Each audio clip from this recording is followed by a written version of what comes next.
resolve was which A sub n's, and so that actually needed to become a problem for the students, and it actually had become an actual problem for them at 2 different times. In the first day, which I'll tell you about here in just a second, Megan recognized that they wanted to be able to refer to the points after that fixed point on the n-axis in a particular way. So at the end of the first day, here was a definition that they had, and definition 8a had been the definition that you see there, only it just said there exists an n such that for all a sub n, and Megan had walked up and put a little x after that n and said, I don't know, just trying to think of a way to designate that point n forward and neglecting what's going on before that. So you can see there that that Megan is aware, hey, this is an issue. We're going to need to think of a way to refer to the points after that fixed point. So for her, it had actually become a problem. And her solution, which didn't stick around very long, was n sub x. And the same type of thing happened with Belinda as well.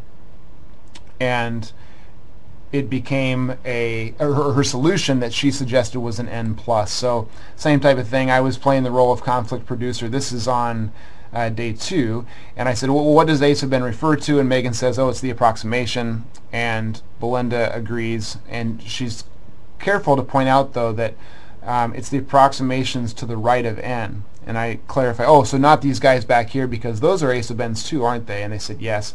I said, but the ones you care about are the ones over here, pointing to the right. And Belinda says, so maybe if we put a little plus sign on that n to show that it's like to the right. So not only was Megan aware of this issue, but Belinda was as well. So these 2 problematic issues had actually become problems for the 2 of them. So now it's a problem, and the solution was to, of course, introduce the idea of little n being greater than or equal to cap n. And so I'll just briefly tell you about that. On the 3rd day, I was pointing to this absolute value symbol in their definition. I said, you're saying that distance is within every error-bound epsilon. And Jason, who was one of the other interviewers, said, is that true up there on the board? And Belinda recognizes, no, it's not true until you get to the cap n. So here we are again bringing their attention to the points that they care about. So after some value n is the ones they care about, and after a long conversation where they were dancing around the solution, I said, in other words, this little n would be all, or the little n that you care about would all be bigger than cap n. And so here's just a picture. The 2 of them are at the board, and they're trying to think of how to refer to the points after their cap n. And I drew their attention to the indices of the terms, and so I said, well, all the way back to the left here, n would be 1, and then 2, and then 3, and so forth. And what would cap n be? And they said, well, if that happens at the 22nd value, then one thing you could do is you could say that little n is 22, and so cap n is 0, but then that would just be restarting the sequence over again. And so they kind of wrestled with how to refer to these points after cap n. And I finally pointed out that, well, what if you were to think about the indices of the terms after cap n? Wouldn't they all be bigger than 22? And at some point in that conversation, Belinda picked a pen up and wrote, oh, so little n is greater than or equal to cap n, and that solution stuck.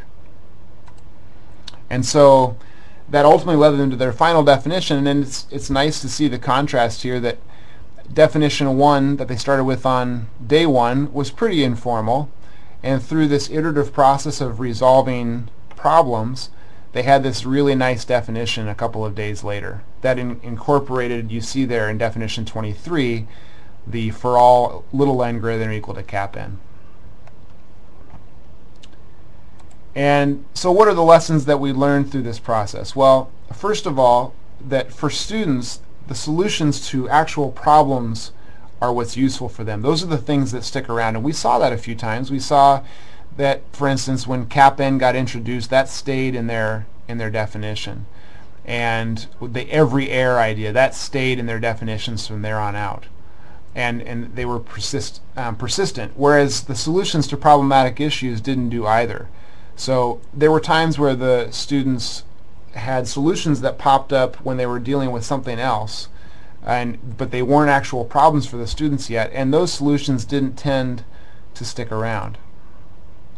And we also learned a little bit about the roles that we must play, and whether you're doing a teaching experiment or you're just teaching in a classroom that's got 25 to 30 students, say, I think we all act as conflict producers, and if you really try to capture the essence of what it means to be a conflict producer, that doesn't mean you're just giving the students the solutions.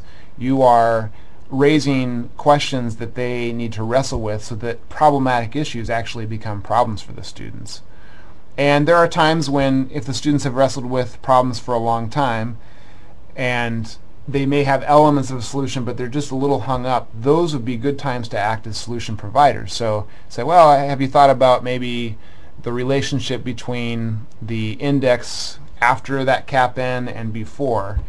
You know, maybe if you think of them as little n being greater than little cap n, and the student sees on it and say, yes, this is what we need for our definition. So to bring it back around to the beginning, are there elements of this teaching experiment that could be incorporated into the calculus courses that you folks teach, or that anyone teaches, to help students make the transition to proof-based upper division courses? And feel free to include your comments in the chat window there. And while you guys are thinking about that, I'll just quickly mention that, yeah, the students had about 90 to 120 minutes per session, and this was over the course of 3 days.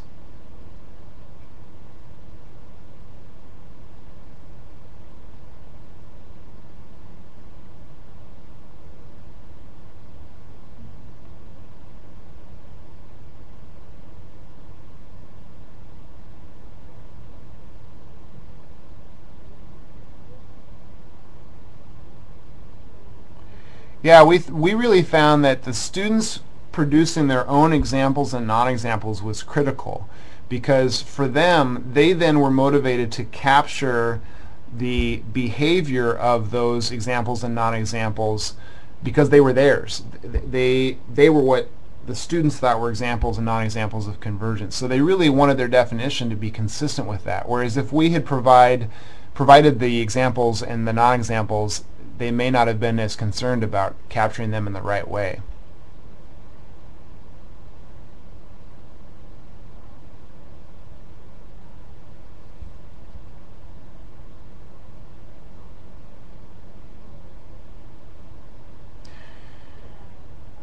Yeah, and I'll stress too that in my dissertation study, I did a similar teaching experiment where I had the students reinvent a formal epsilon delta definition of limit.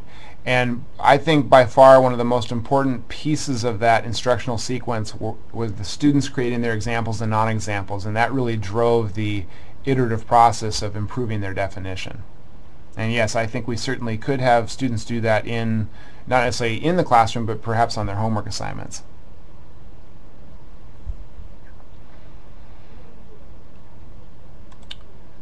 So I think we'll go ahead and open it up to questions and comments people have.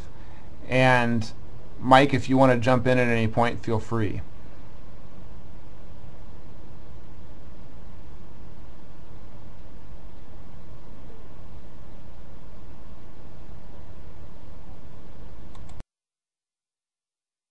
I'll just quickly mention that the following days, once the students had wrestled with these issues of error bounds and the idea of the structure needing to be for every error bound and so forth, that they did some pretty cool things with the definitions of series convergence and pointwise convergence. So really, they had wrestled with the difficult issues at the sequence convergence level, and they had this nice definition for sequence convergence, and the next day when we did series convergence, their definitions of series convergence fell out in under an hour because they already had done the difficult work, and they were able to make the connection that a series is really just a sequence of partial sums. So that was kind of cool. And then the next day we dealt with pointwise convergence, and again, because they had done the hard work, they were able to come up with a nice definition for that. Well, I'll go ahead and thank everyone for coming to our talk today. We hope you enjoyed it, and Mike and I would certainly welcome emails that you guys have. If you have questions, feel free to shoot us an email, and we'll be sure to get back to you.